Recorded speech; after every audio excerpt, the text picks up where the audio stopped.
టీసాట్ వీక్షకులకు స్వాగతం.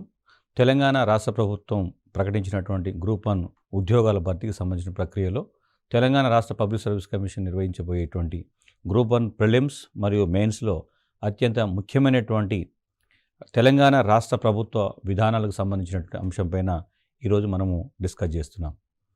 తెలంగాణ రాష్ట్ర పబ్లిక్ సర్వీస్ కమిషన్ రూపొందించినటువంటి సిలబస్లో ముఖ్యంగా ప్రిలిమ్స్లో తెలంగాణ రాష్ట్ర ప్రభుత్వ విధానాలకు సంబంధించినటువంటి అంశాన్ని ప్రత్యేకంగా పేర్కొన్నారు. గతంలో ప్రిలిమ్స్కు సంబంధించినటువంటి అంశాలలో ఉమ్మడి రాష్ట్రంలో జరిగినటువంటి అనేక పోటీ పరీక్షల్లో రాష్ట్ర ప్రభుత్వ విధానాలకు సంబంధించినటువంటి ప్రస్తావన లేదు. మొదటిసారిగా తెలంగాణ రాష్ట్ర ప్రభుత్వం ఏర్పడిన తర్వాత తెలంగాణ పబ్లిక్ సర్వీస్ కమిషన్ ద్వారా లేదా ఇతర రిక్రూట్మెంట్ ఏజెన్సీల ద్వారా నిర్వహిస్తున్నటువంటి అన్ని రకాల పోటీ పరీక్షలలో కానిస్టేబుల్స్తో సహా మిగతా అనేక రకాల పోటీ పరీక్షల్లో తెలంగాణకు సంబంధించినటువంటి ముఖ్యంగా తెలంగాణ రాష్ట్ర ప్రభుత్వానికి సంబంధించినటువంటి విధానాలపైన అభ్యర్థులకి తప్పనిసరిగా అవగాహన ఉండాలన్న ఉద్దేశంతో సిలబస్లో దీన్ని నూతనంగా చేర్చడం జరిగింది. ముఖ్యంగా గ్రూప్ 1 ప్రిలిమ్స్కు సంబంధించినటువంటి అంశాన్ని కనుక పరిగణలోకి తీసుకుంటే ఈ అంశం నుండి మనకు కనీసము 10 ప్రశ్నలు రావడానికి అవకాశం ఉంది. అంటే 150 మార్కుల ప్రిలిమ్స్ ప్రశ్నపత్రంలో 13 అంశాలు ఉన్నాయి. అందులో తెలంగాణ రాష్ట్ర ప్రభుత్వ విధానాలు అనేటువంటిది ఒక ముఖ్యమైనటువంటి అంశంగా పేర్కొన్నారు. సో అభ్యర్థులు ఈ తెలంగాణ రాష్ట్ర ప్రభుత్వ విధానాలను అర్థం చేసుకునేటప్పుడు 2-3 అంశాలను ప్రధానంగా పరిగణలోకి తీసుకోవాలి. ఒకటి, రేపు ఉద్యోగం సాధించిన తర్వాత ఏ ప్రభుత్వంలోనైతే మనం పనిచేయాల్సి వస్తుందో ఆ ప్రభుత్వం యొక్క వ్యూహం ఏమిటి, ఆ ప్రభుత్వం యొక్క విధానం ఏమిటి అనేటువంటి విషయం పట్ల ముందుగా కనుక అవగాహన ఉంటే రేపు ఉద్యోగం సాధించిన తర్వాత ఆ ప్రభుత్వ విధానాలను మనము సమర్థవంతంగా అమలు చేయగలుగుతాం. రెండవది, ఈ ప్రభుత్వ విధానాల ద్వారా ఇప్పుడు జరుగుతున్నటువంటి ముఖ్యంగా సామాజిక వ్యవస్థలో, ఆర్థిక వ్యవస్థలో, ముఖ్యంగా పరిపాలన పరంగా జరుగుతున్నటువంటి మార్పులను మనం ముందస్తుగానే అర్థం చేసుకోగలుగుతాం. కాబట్టి రేపు ఉద్యోగులుగా మారిన తర్వాత ప్రభుత్వ కార్యక్రమాలని గ్రాస్ రూట్ లెవెల్లో కింది స్థాయిలో అమలు చేసేటప్పుడు మనకు ఎలాంటి ఇబ్బంది ఉండదు. కాబట్టి ప్రభుత్వం దీనికి అవకాశం కల్పిస్తుంది. తెలంగాణ రాష్ట్ర ప్రభుత్వానికి సంబంధించినటువంటి ముఖ్యమైనటువంటి విధానాలు అంటే టైటిల్లో కేవలము మనకి తెలంగాణ రాష్ట్ర ప్రభుత్వ విధానాలు అని మాత్రమే పేర్కొన్నారు. అభ్యర్థులు దీన్ని అర్థం చేసుకునేటప్పుడు ఈ రాష్ట్ర ప్రభుత్వ విధానాలు మరి ఎన్ని రకాలుగా ఉంటాయి అని కనుక చూస్తే అంటే తెలంగాణ రాష్ట్ర ప్రభుత్వానికి సంబంధించినటువంటి అనేక విధానాలు ఉన్నాయి. బట్ పోటీ పరీక్షలకు సంబంధించి కొన్ని విధానాల మీద మనము తప్పనిసరిగా ప్రాథమికమైన అవగాహన కలిగి ఉండాలి.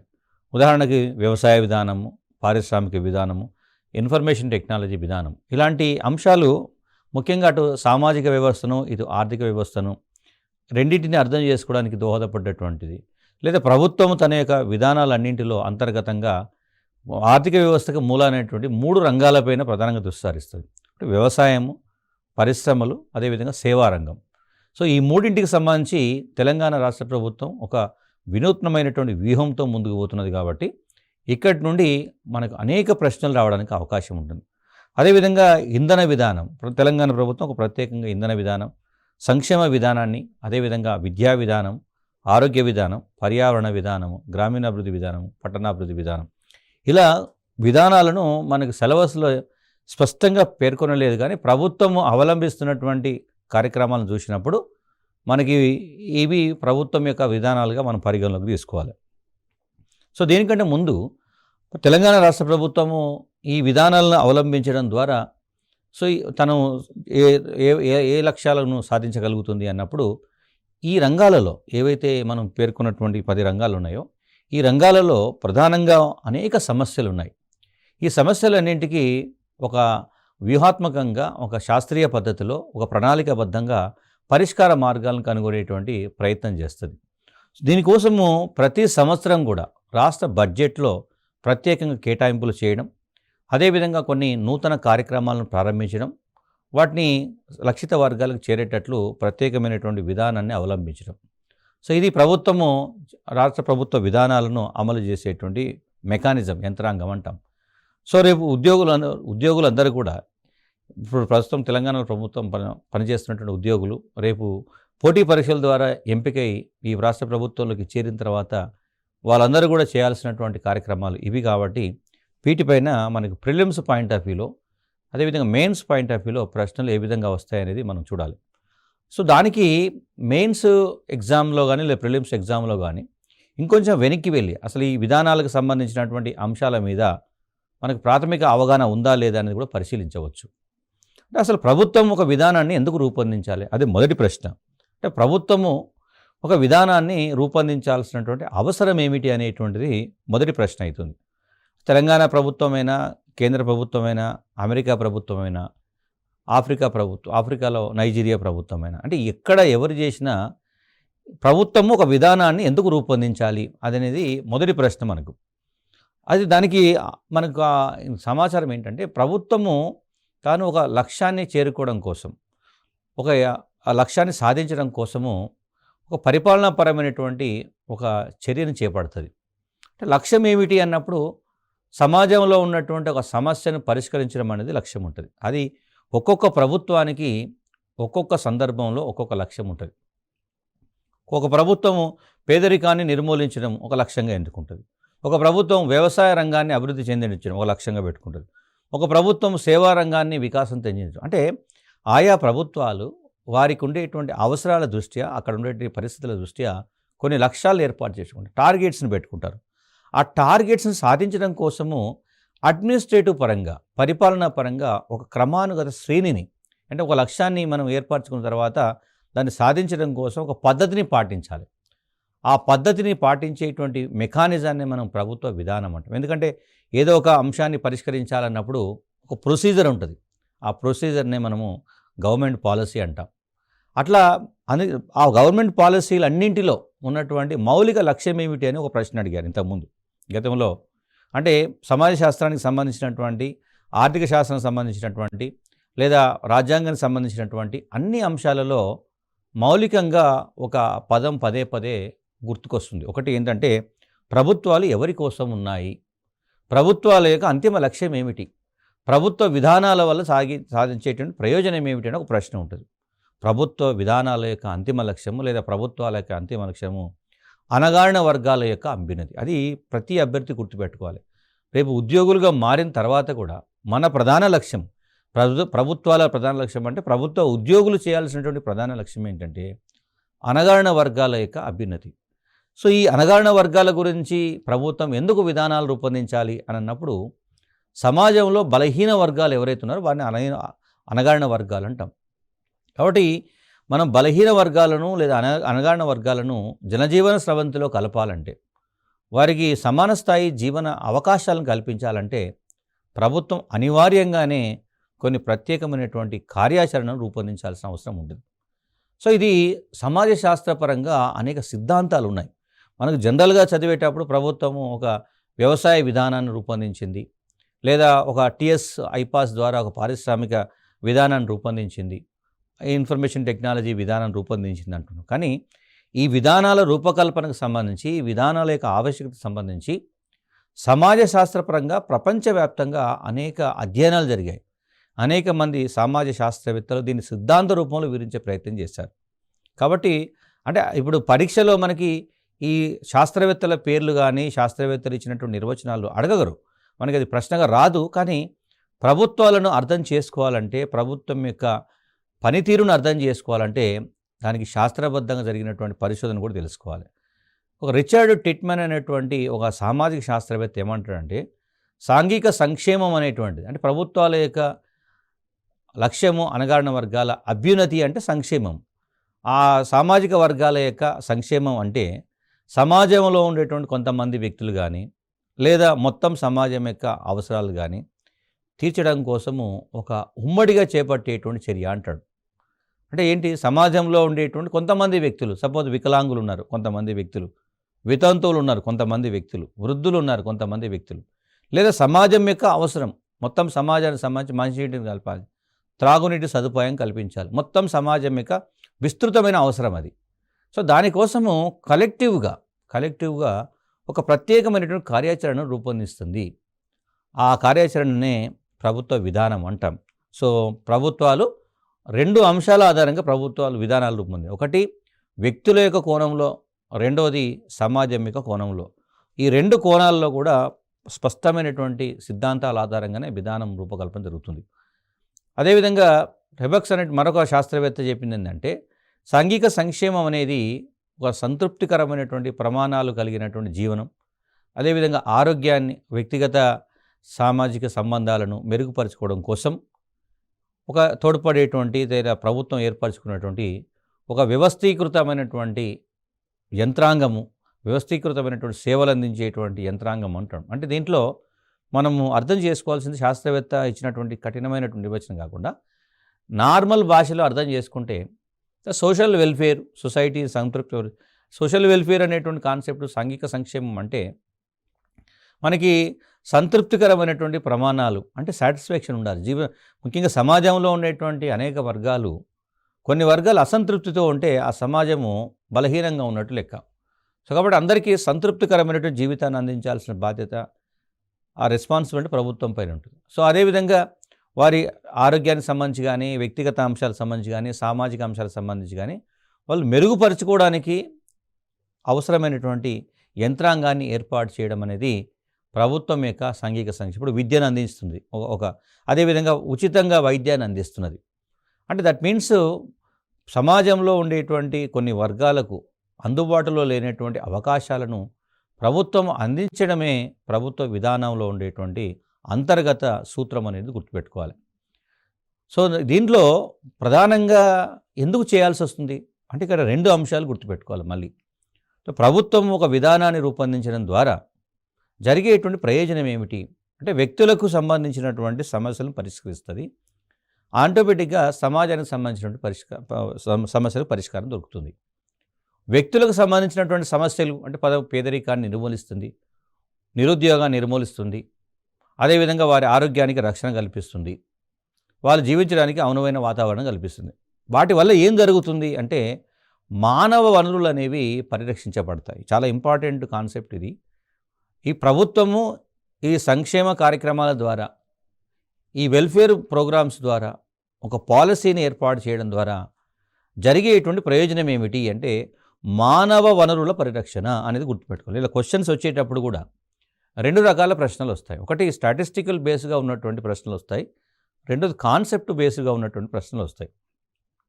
స్టాటిస్టికల్ బేస్గా ఉన్నటువంటి ప్రశ్నలు అంటే వ్యవసాయ రంగంలో జీడిపిలో వ్యవసాయ రంగం వాటా ఎంత, జిఎస్డిపిలో రాష్ట్ర స్థూల ఆదాయంలో ఎంత, లేదా సేవారంగం వాటా ఎంత, లేదా ప్రభుత్వం ఈ కార్యక్రమాన్ని ఎప్పుడు ప్రారంభించింది, లేదా ఈ కార్యక్రమంలో ఎవరు లబ్ధిదారులు ఉన్నారు, లేదా ఈ కార్యక్రమం ద్వారా అందించేటువంటి ఆర్థిక ప్రయోజనం ఎంత, ఇట్లా క్వాంటిటీ పరంగా, గణాంకాల పరంగా, సంవత్సరాల పరంగా ఉన్నటువంటి అంశాలు కొన్ని ఉంటాయి. సో చాలామంది అభ్యర్థులు వాటిని గుర్తుపెట్టుకుంటారు, అవి రాయగలుగుతారు. కానీ కొన్ని అంశాలకు కాన్సెప్ట్ అవసరమవుతుంది. సో అంతిమంగా ప్రభుత్వము చేసినటువంటి కార్యక్రమాలు, చేయబడుతున్నటువంటి కార్యక్రమాల్లో అంతిమ ఉద్దేశం ఏమిటి అనేది చాలా ముఖ్యమైనది. సో దీంట్లో మానవ వనరుల పరిరక్షణ అనే పదము సమాజ శాస్త్రపరంగా ఉన్నటువంటి పదం. అది అంటే ఒక కింది వర్గాలకి ఒక సంక్షేమానికి సంబంధించినటువంటి కార్యక్రమాన్ని చేపట్టడం ద్వారా, వారి సమస్య పరిష్కరించడం ద్వారా వారు వాళ్ళ యొక్క మానవ వనరులను వినియోగంలోకి తీయగలిగితే అది రాష్ట్ర అభివృద్ధిలో భాగస్వాములు కాగలుగుతారు. సో ఆ విధంగా అంటే మనకు మానవ వనరుల పరీక్షణ అనేటువంటిది జరిగితేనే సో ఆ సమాజం అభివృద్ధి చెందుతుంది. కాబట్టి వ్యవస్థీకృతమైనటువంటి చర్య, ఒక ఆర్గనైజ్డ్ యాక్టివిటీ చేసేటువంటి దాన్నే ప్రభుత్వ విధానం అంటాం. కాబట్టి అభ్యర్థులు అర్థం చేసుకోవాల్సింది ప్రభుత్వం ఎందుకు ఇన్ని వేల కోట్లు సంక్షేమం కోసం ఖర్చు పెడుతున్నారు అంటే వ్యక్తులను పరిరక్షించుకోవడం కోసము చేస్తున్నటువంటి ప్రయత్నాల వల్ల. సో వికలాంగులకు తెలంగాణ ప్రభుత్వం సపోజు 3,116 రూపాయలు పెన్షన్ ఇస్తుంది, 3,016 రూపీస్. మిగతా వాళ్ళకు 2,016. అంటే ఇక్కడ ఉద్దేశం ఏమిటి అంటే వాళ్ళకి అంత పెన్షన్ ఇవ్వడం ద్వారా ఆ మానవ వనరులను మనము వినియోగంలోకి తీయగలుగుతాం. అదేవిధంగా ఉచితంగా విద్యను అందిస్తే వారి యొక్క హ్యూమన్ రీసోర్సెస్ వెలుగులోకి వస్తాయి. ఉచితంగా వైద్యాన్ని అందిస్తే వారు ఆరోగ్యంగా ఉంటే వారు రాష్ట్ర ఆర్థిక అభివృద్ధిలో భాగస్వాములు కాగలుగుతారు.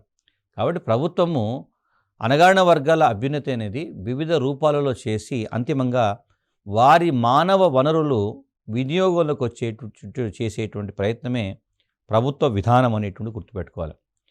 జనరల్గా ఓవరాల్గా చెప్పాలంటే మళ్ళీ దీన్ని ఇంకొక రకం కూడా అడగడానికి అవకాశం. ప్రభుత్వము అది తెలంగాణ ప్రభుత్వం చేపడుతున్న కార్యక్రమాలన్నీ వీటిలో చూసే ప్రయత్నం చేయాలి.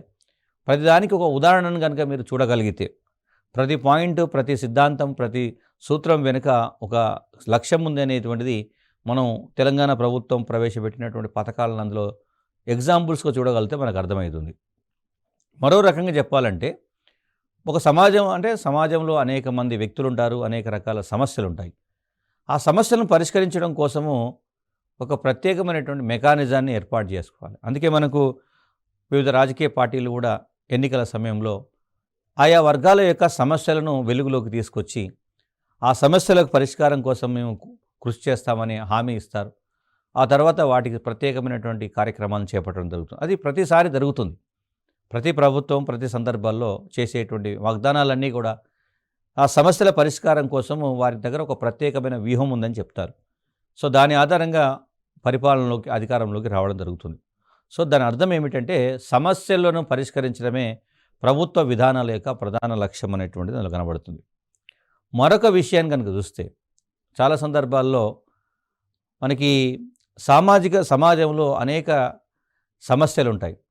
ఆ సమస్యలు అవి ప్రమాదకర స్థాయిలో ఉన్నప్పుడు ఆ సామాజిక సమస్యలు విసిరేటువంటి సవాళ్ళు ఏవైతే ఉన్నాయో వాటిని అధిగమించడం కోసం ప్రభుత్వము ఒక మెకానిజాన్ని ఎంచుకుంటుంది.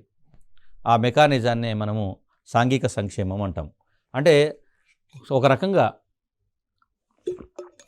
ప్రభుత్వము సమాజంలో ఉన్నటువంటి సమస్యలను లేదా సమస్యలు విసిరేటువంటి సవాళ్ళు ఏవైతే ఉన్నాయో వాళ్ళని అధిగమించడం కోసం ఎంచుకున్నటువంటి వ్యూహాన్నే సాంఘిక సంక్షేమం అంటాం. అంటే మరొక విధంగా చెప్పాలంటే సమాజం ఎదుర్కొనేటువంటి సమస్యల పరిష్కారానికి అటు వ్యక్తులు కానీ లేదా సమూహాల యొక్క శ్రేయస్సు ఏదిందో వాటి సాధన కోసం, వాటిని సాధించడం కోసము ప్రభుత్వంతో పాటు కేవలం ప్రభుత్వమే కాదు, ప్రభుత్వంతో పాటు వివిధ ప్రభుత్వేతర సంస్థలు అంటే స్వచ్ఛంద సేవా సంస్థలు చేపట్టేటువంటి వ్యవస్థీకృత చర్యలన్నింటినే ప్రభుత్వ విధానం అంటాం. అంటే ఇంకా సింప్లిఫై చేయాల్సి వస్తే ప్రభుత్వ విధానం అనేటువంటి అంశంకి వచ్చేసరికి మొత్తం సమాజం కానీ లేదా కొంతమంది వ్యక్తుల యొక్క సమస్యలు కానీ ప్రభుత్వం కానీ లేదా ప్రభుత్వేతర సంస్థలు కానీ కలిసి సమిష్టిగా చేసేటువంటి పరిష్కార మార్గాల కోసం చేసే ప్రయత్నాలనే మనము ప్రభుత్వ విధానం అంటాం. కాబట్టి ఓవరాల్గా ఇప్పుడు ఏ రాష్ట్ర ప్రభుత్వం చూసినా లేదా కేంద్ర ప్రభుత్వం చూసినా ప్రతి సమస్యకి ఒక విధానాన్ని కలిగి ఉంటుంది. సో భారతదేశానికి కనుక మనం కేస్ స్టడీ తీసుకుంటాం, తెలంగాణ రాష్ట్ర ప్రభుత్వ విధానాలను అర్థం చేసుకోవాలంటే మనకి జాతీయ స్థాయిలో ఉన్నటువంటి మెకానిజము, రాష్ట్ర స్థాయిలో ఉన్నటువంటి మెకానిజం ఏమిటనేది అర్థం చేసుకోవాలి. సో దీనికి అదేవిధంగా అంతర్జాతీయ స్థాయిలో ఉన్నటువంటి మెకానిజం ఏమిటి. సో ఇది ఒక విస్తృతమైనటువంటి భావన. అంటే ఒక రకంగా చెప్పాలంటే ఇది కేవలం ఒక తెలంగాణ రాష్ట్ర ప్రభుత్వ విధానాలను సిలబస్లో పెట్టినా ఈ ప్రభుత్వ విధానాలకు సంబంధించినటువంటి నేపథ్యం ఏదైతే ఉందో బ్యాక్గ్రౌండ్ చాలా విస్తృతంగా ఉంటుంది. ప్రపంచవ్యాప్తంగా అనేక దేశాలు, మనది భారతదేశమే కాకుండా అనేక దేశాలు ఇవే విధానాలను అవలంబిస్తున్నాయి. కాబట్టి ఒక్కొక్కసారి అడిగేటప్పుడు మనకి జనరలైజ్డ్ క్వశ్చన్స్ అభ్యర్థికి సాధారణ అవగాహన ఉందా లేదని చెక్ చేయడం కోసము అంతర్జాతీయ స్థాయి అంశాలను కూడా పరీక్షలో అడిగే అవకాశం ఉంటుంది. మనకి ఏ ప్రభుత్వమైనా వాటి అంతిమ లక్ష్యము అణగారిన వర్గాల అభ్యున్నతి అన్నాం. కాబట్టి దానికోసం ఏం చేయాలి? భారతదేశం ఎంచుకున్నటువంటి వ్యూహం ఏమిటంటే భారత రాజ్యాంగ రూపకల్పనలోనే ఈ ప్రభుత్వ విధానాలకు సంబంధించిన అంశాలకి అధిక ప్రాధాన్యత ఇచ్చారు. ముఖ్యంగా ఆదేశ సూత్రాలు ఏవైతే ఉన్నాయో ఈ ఆదేశ సూత్రాల్లో డైరెక్టివ్ ప్రిన్సిపల్ ఆఫ్ స్టేట్ పాలసీస్తో రాజ్య వ్యవస్థ ప్రజల యొక్క సంక్షేమానికి కట్టుబడి ఉంది అనేటువంటి భావాన్ని వివిధ నిబంధనల్లో వ్యక్తం చేశారు. అన్ని రకాల అసమానతలను తొలగించడంతో పాటు వారికి రక్షణ కల్పించేటువంటి బాధ్యత ప్రభుత్వం పైన ఉంది అనేటువంటి భావన ఆదేశ సూత్రాల్లో మనకు స్పష్టంగా పేర్కొన్నారు.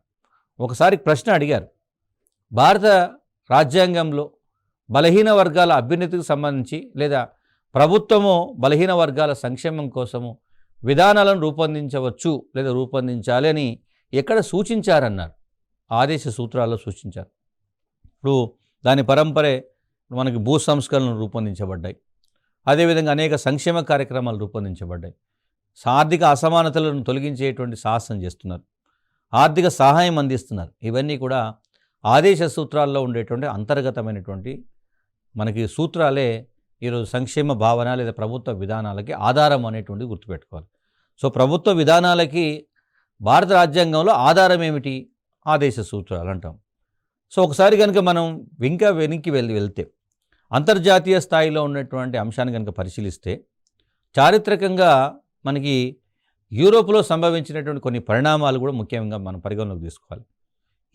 ప్రధానంగా 4-5 ఇంపార్టెంట్ ఇష్యూస్ని గుర్తుపెట్టుకోవాలి. అభ్యర్థులు పోటీ పరీక్షలకు ప్రిపేర్ అయ్యే అభ్యర్థులందరూ కూడా ప్రపంచ గమనాన్ని శాసించినటువంటి, ప్రపంచ వ్యవస్థను ప్రభావితం చేసినటువంటి ముఖ్యమైనటువంటి సంఘటనలు ఉన్నాయి. సో వాటిని తప్పనిసరిగా అర్థం దాంట్లో పారిశ్రామిక విప్లవం అనేది చాలా ముఖ్యమైనటువంటి భావన. ఈ పారిశ్రామిక విప్లవాన్ని అనేక సందర్భాల్లో పోటీ పరీక్షల్లో ఉపయోగించుకోవాలి. అదేవిధంగా ఫ్రెంచ్ విప్లవం, దాంతోపాటు అమెరికాలో వచ్చినటువంటి మహా ఆర్థిక మాంద్యం, ఈ సంఘటనలు ముఖ్యంగా ఆయా దేశాలలో, ఆయా దేశ వ్యవహారాలలో, ముఖ్యంగా ఆర్థిక వ్యవహారాలలో రాజ్యం అంటే ప్రభుత్వం ఒక బలమైన శక్తిగా అవతరించాల్సినటువంటి ఆవశ్యకతను చెప్పాయి. అంటే అంతవరకు ఎలా ఉండేది అంటే ప్రభుత్వము ఫెసిలిటేటర్ లాగా ఉండేది. నామినల్గా ఉన్నటువంటి ప్రభుత్వం యొక్క పాత్రను ఈ విప్లవాలు బాగా ప్రభావితం చేశాయి. పారిశ్రామిక విప్లవము మొత్తం ఫ్రెంచ్ సమాజాన్ని, యూరోప్ సమాజాన్ని కాక ప్రపంచ సమాజాన్ని అత్యంత బలంగా ప్రభావితం చేశాయి. దాని ఫలితంగా ఆర్థిక ప్రక్రియలో ప్రభుత్వం యొక్క పాత్ర అనివార్యత ఏర్పడింది. ఫ్రెంచ్ విప్లవం ఇచ్చినటువంటి నినాదాలు స్వేచ్ఛ, సమానత్వము, సౌభ్రాతృత్వం అనేటువంటి భావనలు రాజ్యము అణగారిన వర్గాలకు రక్షణ కల్పించాల్సినటువంటి బాధ్యత ఉంది రాజ్య వ్యవస్థకు అనేటువంటి నినాదం. ముఖ్యంగా సమాజంలో ఏ వర్గం అయితే వివక్షత గురవుతుందో వారిని ఆదుకోవాల్సినటువంటి బాధ్యత రాజ్య వ్యవస్థపై ఉంది అనేటువంటి భావనను ఈ విప్లవాలు ఇస్తాయి. అదే సమయంలో అమెరికాలో జరిగినటువంటి తలెత్తినటువంటి ఆర్థిక మాంద్యం కూడా సమాజంలో ముఖ్యంగా బలహీన వర్గాలకు సంబంధించినటువంటి సమస్యల పరిష్కారంలో ప్రభుత్వమే క్రియాశీల పాత్ర పోషించాలనేటువంటి భావనను కల్పించాయి. అంటే మనకు క్వశ్చన్ ఏమొస్తుంది అంటే, ఈ కింది వాటిలో సంక్షేమ రాజ్య భావన లేదా భారతదేశంలో సంక్షేమానికి సంబంధించినటువంటి యంత్రాంగ రూపకల్పనను ప్రభావితం చేసినటువంటి అంశాలు ఏవి అన్నప్పుడు, అంతర్గతంగా ఉన్నటువంటి అంశాలు భారత రాజ్యాంగంలో ఇచ్చినటువంటి ఆదేశ సూత్రాలతో పాటు బహిర్గతంగా అంతర్జాతీయంగా జరిగినటువంటి కొన్ని పరిణామాల్లో వీటి గురించి కూడా మనల్ని అడిగేట అవకాశం ఉంటుంది. కాబట్టి అట్లా గుర్తుపెట్టుకోవాలి. దీని ఫలితంగా ఏమైందంటే, ముఖ్యంగా రాజ్యం అనే పదాన్ని ఇప్పటికీ చాలాసార్లు పోటీ పరీక్షలో రాజ్యం అంటే ప్రభుత్వం, స్టేట్ అంటే రాష్ట్రం అని కాదు, ఇక్కడ స్టేట్ అంటే రాజ్యం అంటాం. సో రాజ్యము లేదా ప్రభుత్వము తను ఆర్థిక లక్ష్యాలతో పాటుగా సామాజిక న్యాయము, సమానత్వం వంటి సామాజిక లక్ష్యాలను కూడా సాధించేటువంటి సాధనంగా పరిణామం చెందింది. ఆ విప్లవ పోరాటాల ఫలితంగా ప్రధానమైనటువంటి మార్పు ఏమిటంటే, అంతవరకు కేవలము ఎకనామికల్ పాయింట్ ఆఫ్ వ్యూలోనే ప్రభుత్వం యొక్క వ్యూహం ఉండేది. ఆర్థిక కోణంలోనే ప్రభుత్వం యొక్క వ్యూహం అంటే, ఈ విప్లవాల ప్రభావం వల్ల సామాజిక న్యాయం, సోషల్ జస్టిస్, ఎవరికి సామాజికంగా అన్యాయానికి గురైనటువంటి వర్గాలకి న్యాయం చేయాలి, ఎవరు వాళ్ళు సమాజం చేత అణచివేత గురైన వాళ్ళు, సమాజం చేత దోపిడీకి గురైనటువంటి వారికి, సమాజం యొక్క వివక్షత గురైనటువంటి వారికి రక్షణ కల్పించాలి, సామాజిక భద్రతను కల్పించాలి. అందుకే ఈ పరంపరలోనే సామాజిక భద్రతా కార్యక్రమాలు వచ్చాయి, సోషల్ సెక్యూరిటీ స్కీమ్స్ అంటాం. అభ్యర్థులు పోటీ పరీక్షల్లో జస్ట్ వాటి పేర్లు ఉంటాం, బట్ వాస్తవంగా ఏంటంటే అవి ఎందుకు ప్రవేశపెట్టాల్సి వచ్చిందన్నప్పుడు ఈ వీటి యొక్క ప్రభావాన్ని కూడా అర్థం చేసుకోవాలి. సమానత్వం అన్నాడు, ఈక్వాలిటీ అంటే అన్ని విషయాల్లో సమానత్వం, సామాజిక, ఆర్థిక, రాజకీయ, మతపరమైనటువంటి, పరిపాలనాపరమైనటువంటి, సంస్కృతిపరమైనటువంటి అందరికీ అవకాశాలు సమానంగా ఉండాలి. సో దాన్ని సాధించడం కోసము ఒక విధానాన్ని ఎంచుకోవాల్సినటువంటి పరిస్థితి ఏర్పడింది. దాని ఫలితమే ప్రభుత్వ విధానాల యొక్క ఆవిర్భావం, రూపకల్పన అంటాం. ముఖ్యంగా రెండవ ప్రపంచ యుద్ధం తర్వాత అంటే ప్రపంచవ్యాప్తంగా జరిగినటువంటి పరిణామాలతోనే మనం దీన్ని అర్థం చేసుకోవాలి. డైరెక్ట్గా క్వశ్చన్స్ రావచ్చు, లేదా ఇండైరెక్ట్గా కూడా క్వశ్చన్స్ రావచ్చు. ఇప్పుడు ఖచ్చితంగా ప్రభుత్వ విధానం అంటే అభ్యర్థులకి ఒక అపోహ ఏంటంటే, సిలబస్లో ఒకటే పదంలో దాన్ని క్లోజ్ చేస్తారు కాబట్టి ఒక 2-3 ప్రశ్నలు వస్తాయేమో అని అనుకుంటున్నారు. కానీ చాలా సుదీర్ఘమైనటువంటి అంశంగా దీన్ని భావించాలి. ఎందుకంటే మనకు జాగ్రఫీలో, ఎకానమీలో, సైన్స్ అండ్ టెక్నాలజీకి సంబంధించినటువంటి సిలబస్లో ఎన్ని టాపిక్స్ చదివితే ఎంత సిలబస్ అంటే ఎంత ఇన్ఫర్మేషన్ గ్యాదర్ చేసుకుంటే మనం 10-15 ప్రశ్నలకు సమాధానం పెడతాము. సిమిలర్గా ప్రభుత్వ విధానాలకు సంబంధించినటువంటి దానికి కూడా 10-15 ప్రశ్నలు ఇందులో ప్రిలిమ్స్లో రావడానికి అవకాశం ఉంది. మెయిన్స్లో అనేక సందర్భాల్లో దీన్ని మనం ఎగ్జామ్లో అడగడానికి అవకాశం ఉంది కాబట్టి సో కేవలము ఒక ప్రభుత్వం ప్రవేశపెట్టినటువంటి ఒక 40 పథకాలను లేదా 50 పథకాలను గుర్తుపెట్టుకుంటే ఈ సిలబస్ కంప్లీట్ అయినట్టు కాదు. దాని వెనుక ఉన్నటువంటి నేపథ్యాన్ని కూడా అర్థం చేసుకోవాలి. సో ఆ ప్రయత్నమే టీశాట్ ద్వారా మీకు అందిస్తున్నాం. సో కాబట్టి రెండవ ప్రపంచ యుద్ధం తర్వాత చూస్తే మొత్తం ప్రపంచంలోని అనేక దేశాలలో రాజ్యము తన యొక్క సామాజిక ఆర్థిక ఆ లక్ష్య సాధన కోసము తప్పనిసరిగా కొన్ని కార్యక్రమాలు చేపట్టాల్సినటువంటి అవసరం ఏర్పడింది. అందుకే అవసరం అన్వేషణకు దారితీస్తుందంటాం. కాబట్టి ఇది పరంపరలో అప్పుడు జరిగినటువంటి పరిణామాల వల్ల ప్రజల యొక్క సమస్యల పరిష్కారం కోసము తప్పనిసరిగా ప్రభుత్వాలు ఒక కార్యాచరణను చేపట్టాలి, ప్రత్యేకమైన కార్యక్రమాలను చేపట్టాలి. సో దానిలో నుంచి బయటకు వచ్చినటువంటి భావనే సంక్షేమ రాజ్య భావన. The concept of welfare state అంటాం.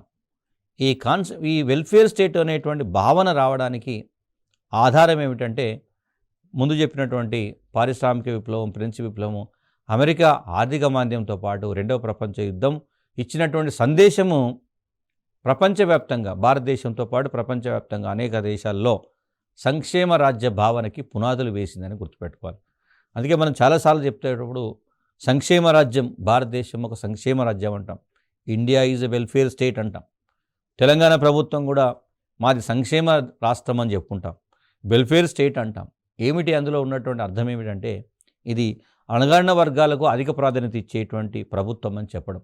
సో కాబట్టి ఆ పరంపరలోనే ప్రభుత్వం కూడా తెలంగాణ రాష్ట్రంలో కనుక తీసుకుంటే ఇది సంక్షేమ ప్రభుత్వం, ఇది సంక్షేమ రాష్ట్రము అని ఎట్లా చెప్పగలుగుతున్నారంటే ఈ రాష్ట్ర జనాభాలో ఎస్సీ, ఎస్టీ, బీసీ, మైనారిటీ వర్గాలకు సంబంధించినటువంటి జనాభాను తీసుకుంటే దాదాపు 80% పైబడి ఉంటారు. అంటే రాష్ట్ర జనాభాలో 80% మంది అణగారిన వర్గాలు, బలహీన వర్గాలు అన్నప్పుడు ప్రభుత్వం, రాష్ట్ర ప్రభుత్వం అనివార్యంగానే తన కార్యక్రమాలన్నింటినీ సంక్షేమ రాజ్య భావనలోనే రూపొందించుకోవాల్సి వస్తున్నది. కాబట్టి జనాభా ఎక్కువగా ఏ వర్గానికి చెంది ఉన్నారు, బలహీన వర్గాలకు చెంది ఉన్నారు. కాబట్టి బలహీన వర్గాల సంక్షేమం కోసమే అనేక కార్యక్రమాలకు వేల కోట్లు ప్రభుత్వం వెచ్చిస్తున్నటువంటి సందర్భాన్ని అర్థం చేసుకోవాలి. కాబట్టి సంక్షేమ కార్యక్రమాల అవసరం ఏమిటన్నప్పుడు జనాభా యొక్క కూర్పును కూడా మనము composition of the state population కూడా పరిగణలోకి తీసుకోవాల్సి. ఇక ఈ సంక్షేమ రాజ్యంలో ప్రభుత్వాలు ఎలా చేస్తాయి, వాటి యొక్క విధానాలు ఏ విధంగా ఉంటాయని కనుక చూస్తే ఈ సంక్షేమ రాజ్యంలో ఉన్నటువంటి ప్రభుత్వాలు మనకి అనేక అంశాలకు ప్రాధాన్యత ఇస్తాయి. ప్రధానంగా ఏమిటి అంటే ఒకటి ఆర్థిక కోణము, రెండవది సామాజిక కోణము అనే 2 అంశాలు ఉంటాయి ఇందులో. అటు మరి ఆర్థిక కోణాన్ని మనం పరిగణలోకి తీసుకోవాల్సింది. ఎందుకంటే డబ్బులు ప్రభుత్వానికి వస్తేనే మళ్ళీ వాటిని సంక్షేమం కోసం వినియోగించే అవకాశం ఉంటుంది. కాబట్టి సంక్షేమ యంత్రాంగాన్ని కొనసాగించేటువంటి పరంపరలో ఆర్థికంగా బలాన్నిచ్చేటువంటి రంగాలపైన కూడా దృష్టి పెడుతుంది. దానిలో అంతర్గతంగా మళ్ళీ ఉపాధి కల్పన, వివిధ వస్తువులు మార్కెటింగ్ ఇవన్నీ కూడా మళ్ళీ సంక్షేమానికి సంబంధించినవి ఉంటాయి. కానీ ప్రత్యక్షంగా పరోక్షంగా చూసినప్పుడు ఎకనామికల్ పర్స్పెక్టివ్లో కొన్ని, సోషల్ పర్స్పెక్టివ్లో కొన్నిటిని ఎంచుకున్నారు. పారిశ్రామికీకరణ, ఇండస్ట్రియలైజేషన్ ద్వారా పారిశ్రామిక విధానాలను రూపొందించడం ద్వారా, అదేవిధంగా వాణిజ్యం, కామర్స్, ట్రేడు, సో బిజినెస్ను ఎంకరేజ్ చేయడం, ఎకనామికల్ పాయింట్ ఆఫ్ వ్యూలో లేదా ఫిజికల్ పాయింట్ ఆఫ్ వ్యూలో విత్త విధానాలను రూపొందించడం, అది ఆర్థికపరమైనటువంటి అంశాల నేపథ్యం చూస్తాం. ఇక సామాజిక పరమైనటువంటి అంశాలు కనుక వస్తే ప్రజారోగ్యం, పబ్లిక్ హెల్త్ అనేది ప్రభుత్వం యొక్క ప్రాధాన్యత రంగంగా ఉంటుంది. దాంతోపాటు విద్య. మీరు చాలా సందర్భాల్లో గమనిస్తే విద్య, ఉద్యోగము అనేటువంటి విషయాలకు వస్తే ప్రభుత్వం ముఖ్యంగా ప్రాథమిక స్థాయిలో ప్రాథమిక విద్యను, ప్రాథమిక వైద్యాన్ని 100కు 100% ప్రభుత్వాలే అందిస్తాయి. అది సంక్షేమ రాజ్యాలలోని మౌలిక భావన అంటాం. ద వెల్ఫేర్ స్టేట్స్ అని ఏదైతే చెప్పుకుంటున్నామో అన్ని ప్రభుత్వాల యొక్క అతి ప్రాథమికమైనటువంటి విధి విద్య మరియు వైద్యాన్ని బలహీన వర్గాలకు ఉచితంగా అందించడం. అదేవిధంగా సోషల్ సెక్యూరిటీ, సామాజిక భద్రత అంటే సమాజంలో వాళ్ళు గౌరవంగా జీవించడానికి అవసరమైనటువంటి అవకాశాలను కల్పించడం. ఇప్పుడు పెన్షన్ అనేది ఒక సామాజిక భద్రత. తెలంగాణ ప్రభుత్వము ఆసరా పెన్షన్లు ఇస్తున్నది. ఇది దేనికి సంబంధించినది అని అడిగితే సామాజిక భద్రతను కల్పించడానికి సంబంధించింది. సమాజంలో ముఖ్యంగా బలహీన వర్గాలు ఎవరైతే ఉన్నారో వాళ్ళు భద్రంగా లేరు, అభద్రతా భావంతో ఉన్నారు. కాబట్టి వారిని ఆదుకోవడం కోసము సామాజిక భద్రతా కార్యక్రమాల్లో భాగంగా ఆసరా పెన్షన్లను ప్రభుత్వం అందిస్తున్నది. సో అదేవిధంగా మొత్తానిగా చూస్తే అంటే సంక్షేమ రంగాలు ఏవైతే ఉన్నాయో వాటికి హై ప్రయారిటీ ఇస్తుంది. అంటే సంక్షేమ రాజ్యము అనేటువంటి భావన, వెల్ఫేర్ స్టేట్ అనేటువంటి భావనలో వెల్ఫేర్ సొసైటీ ఏదైతే సంక్షేమ సమాజాన్ని స్థాపించడం కోసము ఎక్కువ ఖర్చు పెట్టేటువంటి ప్రయత్నం చేస్తుంది. సో ఇలా ఈ విధంగా ఇక్కడ ఐరోపాలో అంటే యూరోప్లో ఉదయించినటువంటి ఈ భావన క్రమంగా ప్రపంచం మొత్తం విస్తరించింది. ముఖ్యంగా 1950వ దశకంకి వచ్చేసరికి ఆసియా, ఆఫ్రికా, లాటిన్ అమెరికా అనేక ప్రాంతాల్లో ఇంక్లూడింగ్ భారతదేశంతో సహా తృతీయ ప్రపంచ దేశాలు అవుతున్నాయో సో వాటిలో ఇవన్నీ కూడా సంక్షేమ రాజ్యాన్ని నిర్మించుకుంటే అందులో భారతదేశం కూడా ఒకటి ఉండటము ఒక గొప్ప పరిణామంగా చెప్తాం. అంటే మనకి సంక్షేమ రాజ్యానికి సంబంధించినటువంటి మౌలికమైన అంశం ఏంది, భారతదేశం సంక్షేమ రాజ్యంగా ఎలా అవతరించిందన్నప్పుడు ఈ 1990వ దశకం 50వ దశకంలో వచ్చినటువంటి భావనలే, అది ప్రపంచవ్యాప్తంగా వచ్చినటువంటి భావనలే మనకు ఆధారం అనేటువంటి విషయాన్ని గుర్తుపెట్టుకోవాలి. అంటే భారతదేశం కూడా సంక్షేమ రాజ్య పునాదులపైనే నిర్మించబడింది. తెలంగాణ రాష్ట్రం కూడా సంక్షేమ భావనపైనే తన ప్రభుత్వ విధానాలను కొనసాగిస్తున్నది అనేటువంటి విషయము ఈ అంతర్జాతీయ పరిణామాల ఆధారంగా అర్థం చేసుకోవాలి. ఇది ఒక విస్తృతమైనటువంటి భావన. అభ్యర్థులు కేవలం బిట్స్ మాదిరి కాకుండా దాని వెనుక ఉన్నటువంటి నేపథ్యాన్ని కనుక అర్థం చేసుకోగలిగితే దీంట్లో వచ్చేటువంటి కాన్సెప్ట్ ఓరియంటెడ్గా ఉండేటువంటి ప్రశ్నలకు సమాధానం పెడతాం. సో ఆ విధంగా గుర్తుపట్టాలి. మిగతా విషయాలను మనము నెక్స్ట్ ఎపిసోడ్లో చర్చిస్తాం. Thank you.